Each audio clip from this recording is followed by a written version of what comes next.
Hello friends, स्वागत है आप सभी को अपने YouTube channel biology concept classes Supaul में। तो आइए आज हम फिजिक्स के एक बेहतरीन चैप्टर को स्टार्ट करेंगे। इससे पहले हम एक चैप्टर खत्म कर चुके हैं, वो चैप्टर का नाम है मोशन। और आज सेकंड चैप्टर स्टार्ट है, जिस चैप्टर का नाम है वर्क, एनर्जी एंड पावर, अर्थात कार्य, ऊर्जा और शक्ति। तो इस वीडियो को स्टार्ट करने से पहले मैं आप सभी को बताना चाहता हूं कि अगर ये वीडियो आपको अच्छी लगे तो प्लीज इस चैनल को लाइक, सब्सक्राइब और अपने दोस्तों के साथ शेयर करना ना भूलें, ताकि इस चैनल पर अगर कोई नया वीडियो अपलोड हो तो उसका नोटिफिकेशन सबसे पहले आपके पास पहुंचे। आइए आज के वीडियो को शुरू करते हैं। चैप्टर है वर्क, एनर्जी एंड पावर, कार्य, ऊर्जा एवं शक्ति। सबसे पहले समझते हैं कि वर्क अर्थात कार्य क्या होता है। देखिए, कार्य जो होता है, वर्क, इसको हम हिंदी में कार्य कहते हैं। हिंदी में क्या कहते हैं? कार्य कहते हैं। और इसे हम W से सूचित करते हैं। इंग्लिश के लेटर W से सूचित किया जाता है। W बराबर होता है बल, यानी कार्य जो होता है वह होता है बल और विस्थापन के अदिश गुणन, यानी कॉस थीटा। ये कॉस थीटा विस्थापन का अदिश गुणन है। यानी कहने का मतलब हुआ कि कार्य जो होता है वह बल और विस्थापन, यानी S कहने का मतलब हुआ डिस्प्लेसमेंट अर्थात विस्थापन। तो कार्य जो होता है वह बल और विस्थापन के अदिश गुणन को क्या कहते हैं? कार्य कहते हैं। यानी W बराबर Fs cos थीटा। W बराबर क्या होता है? Fs cos theta. फिर से समझिए, यानी कि कार्य जो होता है वह वर्क को हम हिंदी में कार्य कहते हैं। और इस कार्य का जो फॉर्मूला होता है, यानी कार्य का जो परिभाषा होता है वह ये होता है कि अगर आप बल और विस्थापन के अदिश गुणन को मिलाते हैं, यानी F कहने का मतलब हुआ बल और S कहने का मतलब हुआ विस्थापन, और ये cos थीटा का मतलब हुआ कि इसका अदिश गुणन, यानी कि स्केलर प्रोडक्ट। तो बल और विस्थापन के अदिश गुणन को हम क्या कहते हैं? कार्य कहते हैं। तो बल और विस्थापन के अदिश गुणन को कार्य कहते हैं। अब आइए यहां पे हम लिख देते हैं कि बल और विस्थापन, बल और विस्थापन के अदिश गुणन को क्या कहते हैं? कार्य कहते हैं। तो आप समझ गए कार्य क्या होता है, कि यानी बल और विस्थापन के अदिश गुणन को हम क्या कहते हैं? कार्य कहते हैं। और आइए इससे आगे बात करते हैं। जैसा कि हम पिछले वीडियो में आपको बताए थे कि कार्य बराबर होता है बल गुना दूरी। कार्य बराबर क्या होता है? कार्य बराबर सूत्र बताए थे होता है बल गुना दूरी। इससे पहले आप जान लीजिए, हम आपको बताए थे कि बल बराबर भी सूत्र होता है। बल बराबर सूत्र क्या होता है? बल बराबर होता है द्रव्यमान गुना त्वरण। द्रव्यमान गुना त्वरण, यानी कहने का मतलब हुआ कि बल को हम F से सूचित करते हैं, और F बराबर होता है M गुना A, यानी द्रव्यमान को M से और त्वरण को A से। और हम बताए थे कि आपको द्रव्यमान का मात्रक, द्रव्यमान का SI मात्रक होता है किलोग्राम। क्या होता है? किलोग्राम। और त्वरण का मात्रक होता है मीटर पर सेकेंड स्क्वायर। मीटर पर सेकेंड स्क्वायर, यानी कहने का मतलब हुआ कि बल का जो SI मात्रक होता है वह होता है किलोग्राम मीटर पर सेकेंड स्क्वायर। ये है आपका बल का यूनिट। किसका यूनिट? बल का यूनिट। तो हम बताए थे आपको कि कार्य बराबर फॉर्मूला होता है बल गुना दूरी। तो बल का SI मात्रक अभी हम निकाले, कितना होता है? किलोग्राम मीटर पर सेकेंड स्क्वायर। और आपको पता है कि दूरी को हम कौन चीज से मापते हैं, मीटर में मापते हैं। तो कुल मिला के यहाँ पे क्या हो जाएगा, यानी कि किलोग्राम मीटर स्क्वायर पर सेकेंड स्क्वायर। यानी कि कार्य का जो मात्रक होता है किलोग्राम मीटर स्क्वायर पर सेकेंड स्क्वायर, इसी को हम कहते हैं जूल, या इसी को हम कहते हैं अर्ग। क्या कहते हैं, इसी को हम जूल कहते हैं या अर्ग कहते हैं। आइए फिर से समझने का प्रयास करते हैं।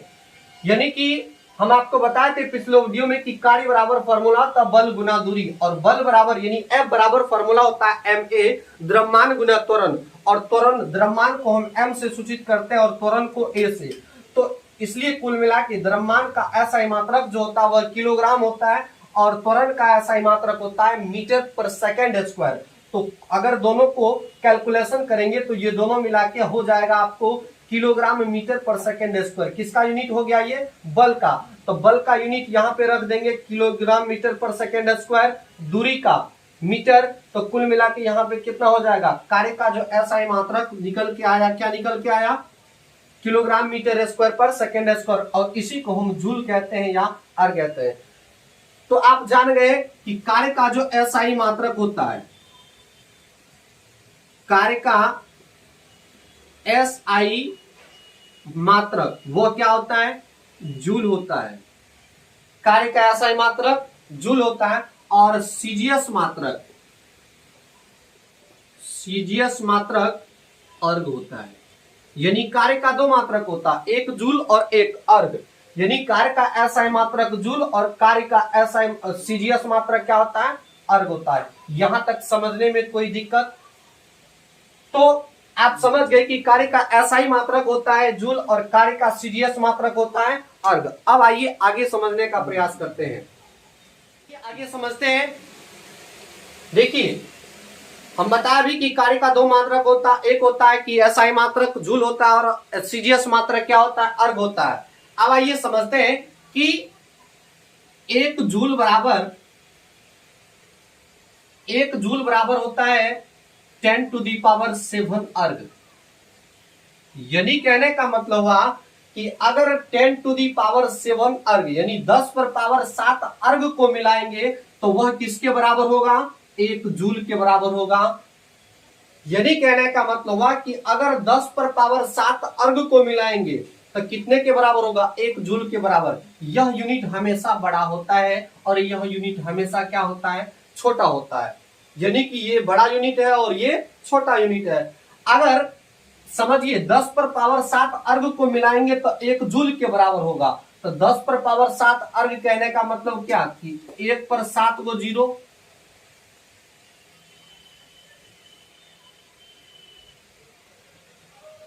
यानी कि कहने का मतलब हुआ इकाई, दहाई, सैकड़ा, हजार, 10,000, लाख, 10 लाख, करोड़। 1 करोड़ कितना हुआ, 1 करोड़, 1 करोड़ अर्ग। यानी कि अगर एक जूल बराबर कितना अर्ग होता है, 1 करोड़ अर्ग होता है। देखिए यहाँ पे है ना 10⁻7 कहने का मतलब हुआ कि 1 पर 7 जीरो। यहां से इसको काउंट कीजिए, इकाई, दहाई, सैकड़ा, हजार, 10,000, लाख, 10 लाख, करोड़। यानी कि 1 जूल बराबर होता है 1 करोड़ अर्ग। अगर हम ये 1 जूल का फार्मूला तो आपको पता है कि 1 जूल बराबर 10⁻7 अर्ग होता है। अगर हमें प्रश्न में या क्वेश्चन में पूछा जाए कि 1 अर्ग बराबर कितना होता है, सबसे पहले आप इसको उल्टा करके लिख दीजिए। जैसे 1 जूल बराबर 1 करोड़ अर्ग होता है तो इसको ऐसे लिखिए, 1 करोड़ अर्ग बराबर, 1 करोड़ अर्ग बराबर कितना है, 1 जूल। इसी बात को हम उल्टा करके लिखें, यानी 1 करोड़ अर्ग 10⁻7 अर्ग बराबर कितना, यही न है 10⁻7 अर्ग। और 10⁻7 अर्ग को हम ऐसे लिखे हैं तो 10⁻7 अर्ग यानी 1 करोड़ अर्ग बराबर 1 जूल होता है। तो इसलिए 1 अर्ग बराबर कितना होगा, 1 अर्ग बराबर कितना होगा, तो 1 जूल अब बट्टे क्या होगा, 1 जूल बट्टे 10⁻7, यानी कि अगर ये बराबर के लेफ्ट साइड है और ये बराबर के अगर राइट साइड जाएगा तो क्या हो जाएगा, बट्टे में हो जाएगा। तो 1 जूल बराबर, अगर 1 करोड़ अर्ग बराबर 1 जूल है तो 1 जूल बराबर, सॉरी 1 अर्ग बराबर कितना हो जाएगा, 1 जूल बट्टा 1 करोड़ अर्ग यानी 10⁻⁷ अर्ग। अगर इसी बात को ये ब्रैकेट यानी कि ये बट्टे के नीचे में है, अगर ये नीचे से ऊपर जाएगा तो ये किस में हो जाएगा, 10⁻⁷ जूल हो जाएगा। क्या हो जाएगा, 10⁻⁷ जूल। यानी कहने का मतलब हुआ कि एक अर्ग बराबर होता है 10⁻⁷ जूल। और एक जूल बराबर कितना होता है, 1 जूल बराबर 10⁻⁷ अर्ग। तो यहां आप दो बात समझ गए कि 1 जूल बराबर 10⁻⁷ अर्ग और 1 अर्ग बराबर 10⁻⁷ जूल। अब यहाँ पे माइनस कैसे है या आप लोग अच्छे से समझ गए, क्योंकि 1 जूल बराबर 10⁻⁷ अर्ग और 10⁻⁷ अर्ग कहने का मतलब है कि 1 करोड़ अर्ग। तो इसलिए अगर 1 करोड़ अर्ग बराबर 1 जूल होता है तो 1 अर्ग बराबर कितना होगा, तो 1 अर्ग बराबर 1 जूल 10⁻⁷ अर्ग यानी 1 करोड़ अर्ग कहां आ जाएगा, बट्टे में आ जाएगा। और बट्टे से अगर फिर उसको ऊपर करेंगे तो वह किसमें होगा, माइनस में होगा। तो आप यह दो बातें समझ गए कि 1 जूल बराबर 10⁻⁷ अर्ग और 1 अर्ग बराबर 10⁻⁷ जूल। अब आइए और इससे आगे समझने का प्रयास करते हैं। आइए अभी और आगे हम बात करते हैं। जैसे आपको अभी जस्ट बताएं कि कार्य बराबर यानी W बराबर होता है बल और विस्थापन का अदिश गुणन कॉस्ट है, यानी W बराबर Fs cos थीटा, W बराबर Fs cos थीटा। इसके कहने का मतलब हुआ कि कार्य बराबर बल और विस्थापन का अदिश गुणन किसके बराबर होता है, कार्य के बराबर होता है। तो ये जो cos थीटा है, कार्य जो होता है वह इसमें से दो चीजें पर डिपेंड करता है, एक ये थीटा पर डिपेंड करता है और एक यह विस्थापन पर डिपेंड करता है। तो सबसे पहले हम बात करते हैं थीटा पर। तो देखिए cos थीटा की जो वैल्यू होता है, यानी कहने का मतलब हुआ कि cos थीटा का जो वैल्यू होता है वह -1 से लेकर +1 के बीच में होता है। जैसा कि आप सभी 11th या 12th में पढ़े होंगे कि cos थीटा का जो वैल्यू होता है, cos थीटा का जो मान होता है वह -1 से लेके +1 के बीच होता है। तो अगर cos थीटा का वैल्यू -1 से +1 के बीच होता है तो आप कल्पना कीजिए कि अगर cos थीटा का वैल्यू -1 और +1 के बीच होता है तो अगर यह f और s का वैल्यू अगर किसी न्यूमेरिकल में अगर इसका मान अगर मान लीजिए कुछ भी निकल गया, मान लीजिए 50 निकल गया, 60 निकल गया या 80 निकल गया, और अगर cos थीटा का मान अगर -1 निकल गया तो यह -1 इस दोनों को क्या कर देगा, नेगेटिव कर देगा, ऋणात्मक कर देगा। फिर से समझिए, अगर इस दोनों का वैल्यू कुछ भी कायन हो, चाहे वो 50 हो, 60 हो, 70 हो, कुछ भी क्यों ना हो, और अगर उसके बावजूद अगर cos थीटा यानी अगर cos थीटा का वैल्यू -1 आ गया तो यह -1 से अगर इसको मान लीजिए किसी को यहां अगर इस दोनों का वैल्यू अगर कुछ भी निकल गया, अगर इससे गुना करेंगे तो उसका टोटल वैल्यू क्या कर देगा, निगेटिव कर देगा, अर्थात ऋणात्मक कर देगा। यानी कहने का मतलब जैसे समझिए, अगर मान लीजिए किसी वस्तु पर 40 न्यूटन का बल लगता है और विस्थापन 5 मीटर लगता है, यानी कहने का मतलब हुआ कि 40 न्यूटन का बल 5 मीटर विस्थापन पर लगता है। तो बताइए इसको अगर इसका कार्य निकालेंगे तो कितना हो गया, 4 पंचा 20, लेकिन cos थीटा का तो अब वैल्यू अगर -1 निकल गया तो यह टोटल क्या कर देगा, -200, क्या कर देगा, -200। तो देखिए इसके लिए कार्य यहाँ पर क्या हो गया, निगेटिव हो गया। अगर इसी चीज को अगर 40 न्यूटन का बल लगता है और 5 मीटर विस्थापन लगता है, तो अगर इस दोनों को गुना करेंगे तो 4 पंचा 20 यानी 200। अगर यहाँ पे cos थीटा का वैल्यू अगर +1 आ गया तब इसके लिए अब कार्य कितना हो जाएगा, यानी कि पॉजिटिव हो जाएगा, और यहां पे क्या हो जाएगा, नेगेटिव। समझे बात को, फिर से समझिए। कहने का मतलब हुआ कि W बराबर बल और विस्थापन का अदिश गुणन, बल और विस्थापन के अदिश गुणन को कार्य कहते हैं। तो कॉस कार्य जो होता है, वर्क जो होता है, वह दो बातों पर डिपेंड करती है, पहला कार्य पर और दूसरा पहला थीटा पर और दूसरा विस्थापन पर। तो जब कॉस थीटा का वैल्यू आपको पता है कि -1 से लेकर +1 के बीच होता है, तो -1 से लेकर अगर +1 के बीच होता है कॉस थीटा का वैल्यू, अगर किसी सवाल में इस दोनों का अगर वैल्यू कुछ भी निकल गया और कॉस थीटा का वैल्यू -1 आ गया, तो यह -1 इस पूरे वैल्यू को क्या कर देगा, नेगेटिव कर देगा। अगर इसका वैल्यू पॉजिटिव यानी +1 आ गया और अगर इसका वैल्यू से गुना करेंगे तो +1 से अगर इसके वैल्यू को गुना करेंगे तब वो क्या आ जाएगा, पॉजिटिव आ जाएगा। तो आप समझ गए कि कार्य जो होता है यानी W जो होता है वह निगेटिव भी होता है, पॉजिटिव भी होता है, और क्या होता है, निगेटिव भी होता है। और होता क्या है, और एक बात समझिए कि कार्य तो आप समझ गए कि कभी कभी पॉजिटिव भी होता है और कभी कभी क्या होता है, निगेटिव भी होता है। और दूसरा बात यह है कि कभी कभी कार्य जो होता है वह शून्य के बराबर, अगर मान लीजिए cos थीटा का वैल्यू, कभी कभी कार्य इस -1 और +1 के बीच में कहीं ना कहीं तो ऐसा वैल्यू आएगा जहां पर थीटा का मान क्या होगा, 0 होगा या नहीं होगा। यानी अगर -1 cos थीटा का वैल्यू अगर -1 और +1 के बीच होता है तो कोई ना कोई ऐसा थीटा का मान होगा जिस थीटा का मान कितना होगा, 0 के बराबर होगा। तो आपको पता है कि cos 90 डिग्री का जो वैल्यू होता है वह 0 के बराबर होता है। किसके बराबर होता है, 0 के बराबर। तो कार्य जो होता है वह कभी कभी शून्य भी होता है। क्या होता है, शून्य होता है। तो आप समझे कि कार्य तीन बातें, यानी कार्य पॉजिटिव भी होता है, निगेटिव भी होता है और शून्य भी होता है। तो आइए और आगे समझते हैं कि कहां पर किस स्थिति में किस पोजीशन में कार्य पॉजिटिव होता है, किस पोजीशन में कार्य नेगेटिव होता है और किस पोजीशन में कार्य शून्य के बराबर होता है। जो होता है वह पॉजिटिव और नेगेटिव कब होता है, पॉजिटिव तब होगा जब दिशा समान रहेगा।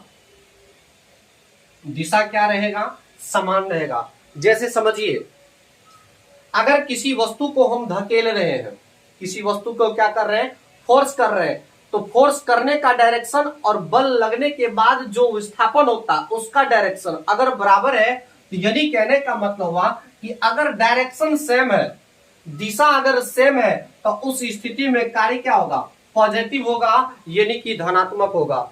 और अगर दिशा विपरीत है, दिशा विपरीत है,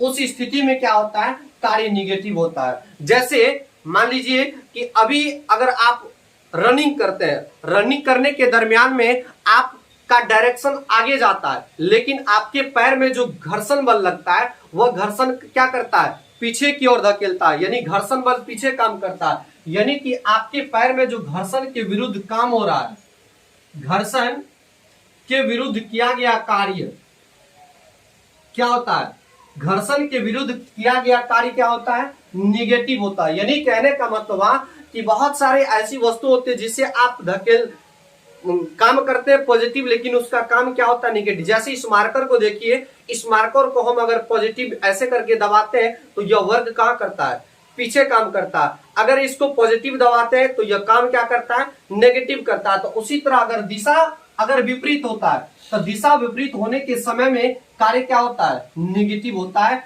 ऋणात्मक होता है।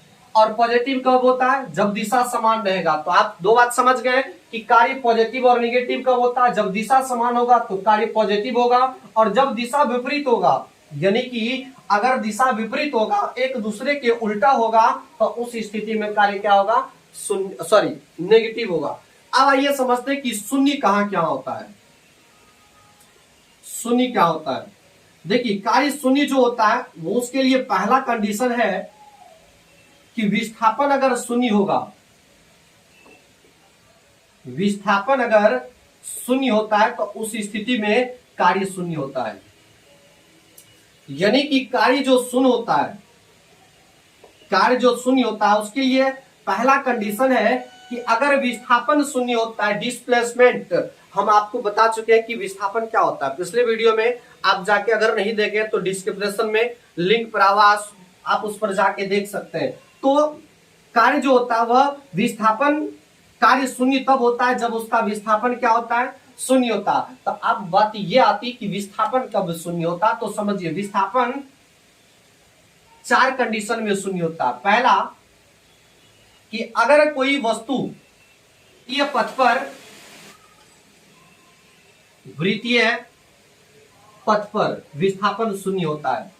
पहला कि वृत्तीय पथ पर, जैसे मान लीजिए कि यह एक वृत्तीय पथ है और अगर हम किसी वस्तु को यहां से ए से रनिंग करना, ए से चलना शुरू किया और ए से चलते चलते चलते चलते चलते पुनः ए पर ही पहुंच गया, तो यह तो डिस्टेंस तय किया लेकिन इसके लिए विस्थापन क्या हो गया, यह पुनः उसी जहां से प्रारंभ हुआ था वहीं पे आके रुक गया। तो यानी कि इसका डिस्प्लेसमेंट क्या हुआ, कुछ नहीं, यानी 0 के बराबर।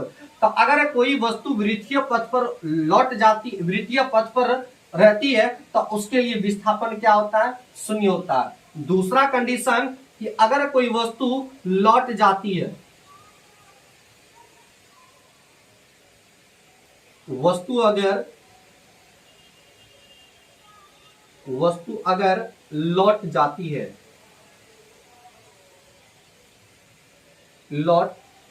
है, तो उस कंडीशन में भी कार्य 0 होता है। जैसे देखिए, जैसे कोई वस्तु है, कोई आदमी है ए और ए से चलना शुरू किया, यानी कोई आदमी है और ए से चल के बी पर आया, कहां पर आया, बी पर आया, ए से चल के बी पे आया और बी से पुनः चलकर वह कहां आ गया, ए पर आ गया। तो इसके लिए वह आदमी डिस्टेंस तय किया, डिस्टेंस कितना तय किया, यानी कि ए से बी पे गया, बी से पुनः ए पर आया, तो डिस्टेंस तो तय किया लेकिन डिस्प्लेसमेंट कुछ भी नहीं है, क्योंकि डिस्प्लेसमेंट कहने का मतलब हुआ कि शॉर्टकट यानी कम से कम। तो इसके लिए शॉर्टकट क्या है, कुछ भी नहीं है, यानी कि यहां पर विस्थापन क्या हो गया, 0। तो अगर कोई वस्तु पुनः अपने जगह पर लौट आती है तो उसके लिए विस्थापन क्या हो जाता है, शून्य हो जाता है। अगला है कि अगर कोई वस्तु ऊपर फेंकी जाने पर, कोई वस्तु ऊपर फेंकने पर, कोई वस्तु ऊपर फेंकने पर, कोई वस्तु ऊपर फेंकने पर विस्थापन क्या हो जाता है, 0 हो जाता है। जैसे देखिए यह मार्कर है और इस मार्कर को हम ऊपर फेंकते हैं, तो फेंकने के बाद वह जाने में डिस्टेंस तय किया, आने में डिस्टेंस किया तय किया, लेकिन इसके लिए विस्थापन क्या हो गया, कुछ भी नहीं। यानी विस्थापन कहने का मतलब हुआ कि शॉर्टकट, तो इसके लिए सबसे ज्यादा शॉर्टकट क्या, वह ऊपर फेंकना ही नहीं चाहिए, तो शॉर्टकट इसके लिए क्या हो गया, 0। तो कोई वस्तु अगर ऊपर फेंकते हैं, फेंकने के बाद वह पुनः वापस आ जाती तो उसके लिए विस्थापन क्या हो जाता है, 0 हो जाता है। तो आप देख रहे हैं कि विस्थापन कब कब किस किस स्थिति में शून्य होता है। और एक कंडीशन है विस्थापन शून्य होने का, विरामावस्था में,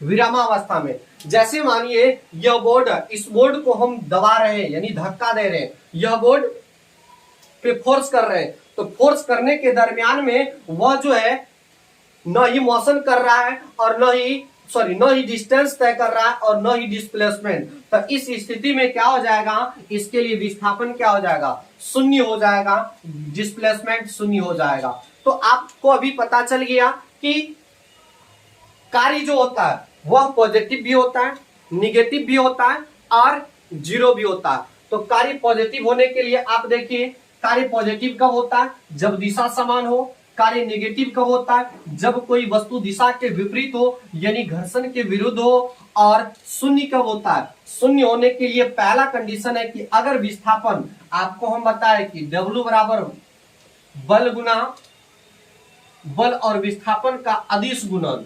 तो इसके लिए यानी विस्थापन अगर, यानी S विस्थापन अगर शून्य होता है, पहला बताए cos 90 का वैल्यू 0 होता है, यानी cos 90 अगर होगा तो उस स्थिति में कार्य क्या होगा, 0 होगा। दूसरा कि अगर विस्थापन 0 है तो विस्थापन 0 कब होगा, विस्थापन 0 कब होगा, अगर कोई वस्तु वृत्तीय पथ पर हो, कोई वस्तु अगर वृत्तीय पथ पर सर्कुलर मोशन पर होता है तो उस स्थिति में क्या होता है कि विस्थापन अर्थात डिस्प्लेसमेंट शून्य हो जाता है। और अगर कोई वस्तु पुनः आकर लौट जाती है अपने जगह पर, यानी कहने का मतलब हुआ कि वस्तु अगर अपने जगह पर लौट आती है तो उस स्थिति में भी डिस्प्लेसमेंट 0 हो जाता है। और तीसरा कंडीशन है कि अगर कोई वस्तु को हम ऊपर फेंकते हैं तो उस स्थिति में भी उसके लिए डिस्प्लेसमेंट क्या हो जाता है, शून्य हो जाता है। और उसके बाद अगर कोई वस्तु विरामावस्था में ही रहना पसंद करता है तो उसके लिए भी विस्थापन क्या हो जाता है, शून्य हो जाता है। तो आप इन सारी स्थिति को देखिए कि विस्थापन कार्य को शून्य होने के लिए विस्थापन शून्य होना चाहिए और विस्थापन शून्य होने के लिए इन सारी चीजों का फॉलो होना चाहिए, यानी वस्तु वृत्तीय पथ पर हो, वस्तु अगर लौट जाती हो, अगर कोई वस्तु ऊपर फेंकने पर, और विरामावस्था में। और आइए इससे आगे समझने का प्रयास करते हैं।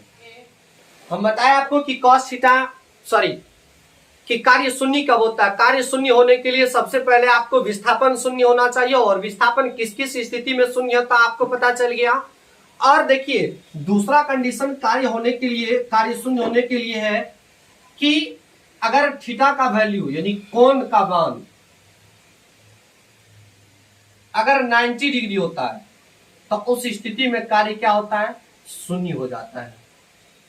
उस स्थिति में कार्य क्या हो जाता है, शून्य हो जाता है। जैसे आप देखे होंगे स्टेशन पे अगर आप कहीं दूर से यात्रा करके उतरते हैं स्टेशन पर से, ट्रेन पर से, तो बाहर में कुली, साइड में कुली खड़ा होता है। तो आप अगर कुली को सामान ढोने के लिए देते हैं, वह क्या करता है, कपार पे यानी अपने सर पे वह सामान लेके आपको अपनी जगह पर पहुंचाता। तो उसका जो एक वर्किंग होता है, उसका जो एक काम होता है, उसके ऊपर जो सामान रखा होता है, तो जमीन से अगर उसकी सामान की आप उसको एंगल देखेंगे तो वह एक परपेंडिकुलर होता है, एक लंबवत होता है, यानी 90 डिग्री के लिए होता है। तो इक्वेशन के अनुसार से वहां पर उसका कार्य क्या हो जाता है, 0 हो जाता है। लेकिन वह अपने रियल लाइफ में काम कर रहा है, यानी कि वह अपने दैनिक जीवन में काम कर रहा है, जिस काम के बदले आप उसे पैसा देते हैं। लेकिन वह इक्वेशन के हिसाब से, अगर समीकरण के हिसाब से देखिएगा तो वहां पर कार्य क्या हो जाता है, 0। अगर यानी कहने का मतलब हुआ कि 90 डिग्री पर cos 90 डिग्री पे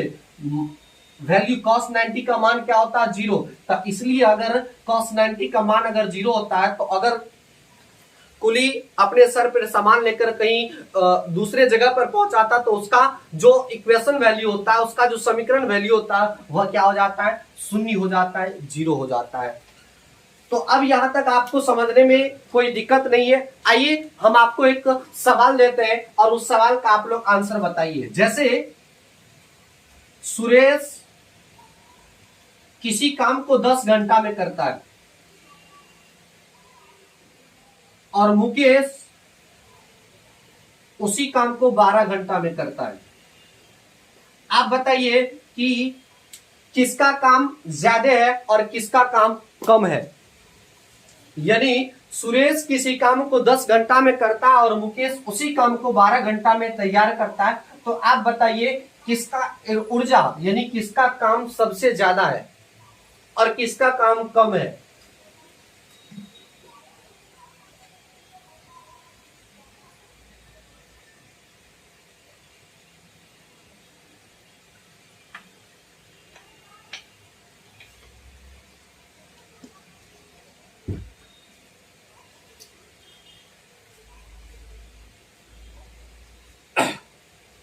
निकाले। देखिए सुरेश अगर किसी काम को 10 घंटा में करता है तो मुकेश उसी काम को 12 घंटा में करता है। देखिए यहां पर है क्या कि जितना काम सुरेश कर रहा है उतना ही काम मुकेश कर रहा है, यानी कि सुरेश द्वारा किया गया काम और मुकेश द्वारा किया गया काम दोनों ही क्या है, बराबर है। लेकिन अब आपको ये मतलब कंफर्म नहीं होंगे कि देखिए जब सुरेश किसी काम को 10 घंटा में करता है और मुकेश 12 घंटा में करता है तो दोनों बराबर कैसे है। तो आपको हम अभी बताए थे कि कार्य बराबर होता है F S cos theta, F S cos theta. आप देखिए इस फॉर्मूला में कहीं समय की चर्चा किया गया है? नहीं किया गया। अगर समय की चर्चा नहीं किया गया है तो आप हमेशा इस बात को नोट करके अपने दिमाग में याद रखिए कि कार्य जो होता है वह कभी भी समय पर डिपेंड क्या करता है? नहीं करता है। यानी कि वर्क जो होता है, समय जो होता है, कभी भी समय के ऊपर निर्धारित नहीं होता है, कभी भी टाइम के ऊपर निर्धारित नहीं होता। फर्क यही इतना ही होगा कि यह सुरेश नाम का जो है वह एक यानी युवा होगा और ये थोड़ा बूढ़ा टाइप का होगा, इसलिए इसको ज्यादा टाइम लगा, और इसलिए ये युवा होगा इसलिए इसको क्या लगा। यानी कहने का मतलब हुआ कि इस दोनों के शक्ति में अर्थात पावर में फर्क के कारण वह क्या हुआ कि यह 10 घंटा में किया और यह 12 घंटा में किया, न कि टाइमिंग पर निर्भर। यानी कहने का मतलब हुआ कि इस दोनों के बीच में शक्ति का डिफरेंस है, पावर का डिफरेंस है। और अभी हम पावर की बात चर्चा नहीं किए, इससे अगले टॉपिक में हम पावर के बारे में बात करेंगे। फिलहाल अभी इतना जान लीजिए कि इस सुरेश द्वारा किया गया काम और मुकेश द्वारा किया काम दोनों क्या है? बराबर है। लेकिन अंतर कहां है? अंतर इसकी शक्ति में है, अंतर इसके पावर में है। तो क्योंकि आपको हम बताएं कि F बराबर होता है एफ एस कॉस थीटा, और एफ एस कॉस थीटा में कहीं टाइम की चर्चा हुआ ही नहीं है, तो आप कैसे टाइम को यहां पे लाएंगे? टाइम कभी नहीं। और ये एक बात आप हमेशा याद रखिए कि कार्य कभी भी समय के ऊपर डिपेंड नहीं होता। कार्य हमेशा विस्थापन पर और थीटा पर डिपेंड होता है। यहां पर देखिए कार्य जो इसके बीच में परिवर्तन हुआ, इसके बीच में जो अंतर है वह केवल और केवल शक्ति का डिफरेंस है, पावर का डिफरेंस है। इसीलिए इसको 10 घंटा लगा और इसलिए इसको 12 घंटा लगा। आइए और अगले टॉपिक को समझते हैं। अभी हम आपको बताएं कि कार्य बराबर फॉर्मूला था एफ एस कॉस थीटा, यानी डब्ल्यू बराबर F S cos theta, F S cos theta. और इसी फॉर्मूले पर आधारित हम कुछ न्यूमेरिकल को सॉल्व करते हैं। जैसे आपके सामने न्यूमेरिकल है, आपके सामने प्रश्न है कि एक कार पर 50 न्यूटन का बल लगता है, बल लगाकर 20 मीटर की विस्थापन अर्थात 60 डिग्री कोण पर होता है, तो बताइए उसका कार्य क्या होता है। यानी कि एक कार पर 50 न्यूटन का बल लगाकर 20 मीटर का विस्थापन यानी डिस्प्लेसमेंट 60 डिग्री कोण पर होता है, यानी 60 डिग्री के एंगल पर होता है, तो बताइए वह कार्य कितना है, वर्क कितना है। तो सबसे पहले इसका जो सॉल्यूशन करेंगे, सॉल्व करेंगे इस प्रश्न को, तो सबसे पहले आपको हम बताएं कि अगर आपके सामने कोई भी न्यूमेरिकल दिया हुआ रहता तो उस न्यूमेरिकल में सबसे पहले जो वेरिएबल है उस वेरिएबल का मान को पहले आप लिख लीजिए, नोट कर लीजिए। इसमें देखिए आपको सबसे पहले यहां पर m का वैल्यू दिया हुआ है, कितना है? 50। उसके बाद कितना है? बल लगाकर 20 मीटर का विस्थापन। s का वैल्यू कितना है? 20। और थीटा का वैल्यू कितना है? 60 डिग्री। कितना? 60 डिग्री। और आपको पता है कि W बराबर होता है F S cos theta. F का वैल्यू कितना है? F का वैल्यू है 50 गुना एफ एस। S का वैल्यू कितना है? 20। और कॉस थीटा की जगह पे क्या हो जाएगा? Cos 60 degree. आगे अगर बात करेंगे तो 50 गुना 20 प्लस कॉस 60 का वैल्यू होता है 1/2। दूसरे अगर ये 20 का दिया तो कितना आ गया यहाँ पे? 10। अर्थात 50 को अगर आप 10 से गुना कीजिएगा तो कितना हो जाएगा? 500 जूल। यही आपका हो गया आंसर। तो यानी कि अगर आपके पास आपके सामने कोई भी न्यूमेरिकल रहता है तो उस न्यूमेरिकल में सबसे पहले जो वेरिएबल दिया हो रहा था उस वेरिएबल को आप नोट कीजिए, और नोट करके बाद उस फार्मूला पर, जिस फार्मूला पर वह सूट करता है उस फार्मूला पे आप सूट कीजिए उस वेरिएबल को और उसको सॉल्व कीजिए। आइए कुछ और न्यूमेरिकल को सॉल्व करते हैं, या नहीं तो न्यूमेरिकल रहने दीजिए और अगले टॉपिक पर हम चर्चा करते हैं।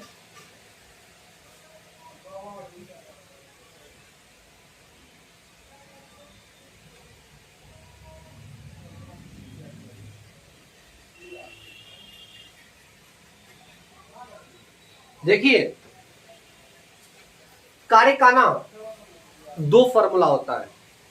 एक होता है जमीन पर किया गया कार्य और एक होता है ऊंचाई पर किया गया कार्य। जैसे मान लीजिए कि कोई तालाब से कि पानी को अगर आप टैंक के माध्यम से, टंकी के माध्यम से, मोटर के माध्यम से ऊपर छत पर पहुंचा रहे हैं, तो वहां पे जो कार्य का फॉर्मूला लगता है वह एफ कॉस थीटा नहीं लगता, उसके लिए एक अलग फॉर्मूला आता है। तो कार्य का कुल मिला के दो फॉर्मूला आता है और कार्य दो काम करता है दो स्थिति में, एक तो जमीन पर कार्य होता है और एक ऊंचाई पर कार्य होता है। तो जमीन पर द्वारा किया गया कार्य एफ कॉस थीटा और ऊंचाई पर किया गया कार्य, यानी कहने का मतलब हुआ कि सीढ़ी पर या ऊंचाई पर, सीढ़ी पर या ऊंचाई पर किया गया कार्य जो होता है वह होता है mgh। क्या होता है? mgh। जमीन पर किया गया कार्य एफ कॉस थीटा, ऊंचाई या सीढ़ी पर किया गया कार्य mgh। फिर से जमीन पर किया गया कार्य एफ कॉस थीटा और ऊंचाई पर किया गया कार्य mgh। यानी कहने का मतलब हुआ कि जैसे देखिए, जैसे यह एक तालाब है और इसमें 100 केजी पानी भरा हुआ है और इसे 20 मीटर ऊंचा हमें ले जाना है। कितना? 20 मीटर ऊंचाई पर ले जाना है। तो आप बताइए इसके द्वारा कार्य कितना होगा? इसके द्वारा कार्य होगा, जैसा आपको पता है कि आपके सामने W बराबर mgh होता है, mgh होता है। तो यहाँ पे m का वैल्यू कितना हुआ? देखिए टोटल कितना पानी है 100 केजी और g का वैल्यू तो खानदानी है, कितना होता है 10 होता है। और h का वैल्यू कितना है, कितना मीटर ऊंचा ले जाना है 20 मीटर। तो इसके लिए कितना हो जाएगा 20, यानी कितना हो जाएगा 2 1 3 1 4 20,000 जूल। यानी कि उसके लिए कितना कार्य करना पड़ेगा? अगर 100 केजी पानी को 20 मीटर की ऊंचाई पर पहुंचाना है तो उसके लिए मोटर कार्य कितना करेगा? 20,000 जूल का काम करेगा। तो कार्य जो होता है वो हमेशा दो स्थिति में होता है। वह एक जमीन पर किया गया कार्य, एक होता है ऊंचाई पर किया गया कार्य या सीढ़ी पर किया गया कार्य। जैसे देखिए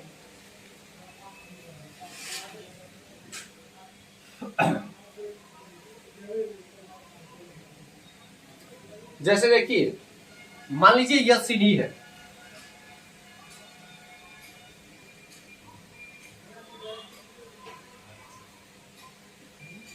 मान लीजिए यह क्या है? सीढ़ी है और यह कोई व्यक्ति है।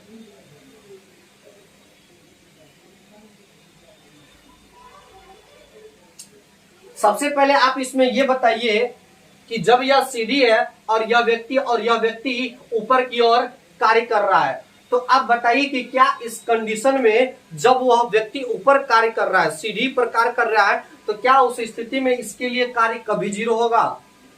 कभी जीरो नहीं होगा।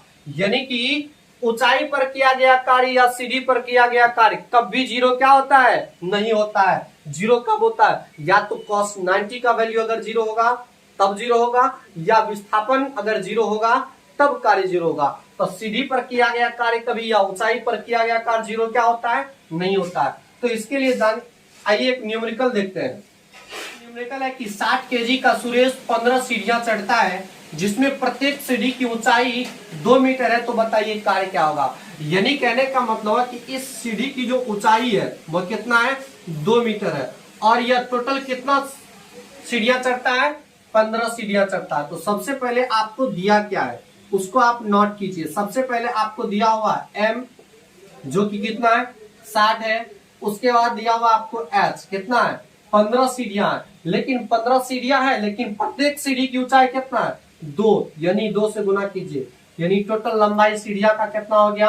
30 मीटर। अब आपको फॉर्मूला पता है कि W बराबर ऊंचाई के लिए होता है mgh और मास आपको पता है 60 और g का वैल्यू से पता है 10 गुना h का वैल्यू 30, कितना हो जाएगा? 18, यानी कि 18,000 जूल। यही हो गया आपका आंसर। तो आप देखें कि आज के वीडियो में आप जाने कि सबसे पहले कार्य यानी कार्य बराबर जो सूत्र होता है वो एफ एस कॉस थीटा, और इस एफ एस कॉस थीटा यानी बल और विस्थापन के अदिश गुणन को जो कहते हैं उसे कार्य कहते हैं। और कार्य का एसआई मात्रक जूल होता है और सीजीएस मात्रक क्या होता है, अर्ग होता है। और इसके बारे में आप और अधिक जाने कि कार्य कभी पॉजिटिव भी होता है, कार्य कभी नेगेटिव भी होता है, और कार्य कभी शून्य भी होता है। और शून्य होने के लिए आप शर्त जाने कि शून्य कब होगा, जब विस्थापन शून्य होगा, तो उस स्थिति में कार्य क्या होगा, शून्य होगा। तो विस्थापन कब शून्य होता है, जब कोई वस्तु लौट आती है, या जब कोई वस्तु विरामावस्था में रहती है, या कोई वस्तु को ऊपर फेंकने पर पुनः लौट जाती है, या कोई वस्तु वृत्तीय पथ पर होता है, वृत्तीय सर्कुलर पथ पर होता है। उस स्थिति में विस्थापन का वैल्यू क्या होता है, शून्य। और विस्थापन का वैल्यू अगर शून्य होता है तो कार्य कितना होगा, 0 होगा। और उसके बाद आप जाने कि cos 90 यानी थीटा का मान अगर 90 डिग्री होता है तो उस स्थिति में भी कार्य क्या होता है, 0 होता है। और आप जाने कि कार्य का दो फॉर्मूला होता है, एक होता है W बराबर एफ एस कॉस थीटा, और एक होता है mgh। तो जमीन पर किया गया कार्य एफ एस कॉस थीटा, ऊंचाई पर किया गया कार्य mgh। जमीन पर किया गया कार्य एफ एस कॉस थीटा, जमीन ऊपर ऊंचाई पर या सीढ़ी पर किया गया कार्य mgh। तो और इस दोनों ही फॉर्मूला पर आधारित आप न्यूमेरिकल देखें, प्रश्न देखें। तो आज का वीडियो यही तक, मिलेंगे नेक्स्ट वीडियो में। जय हिंद।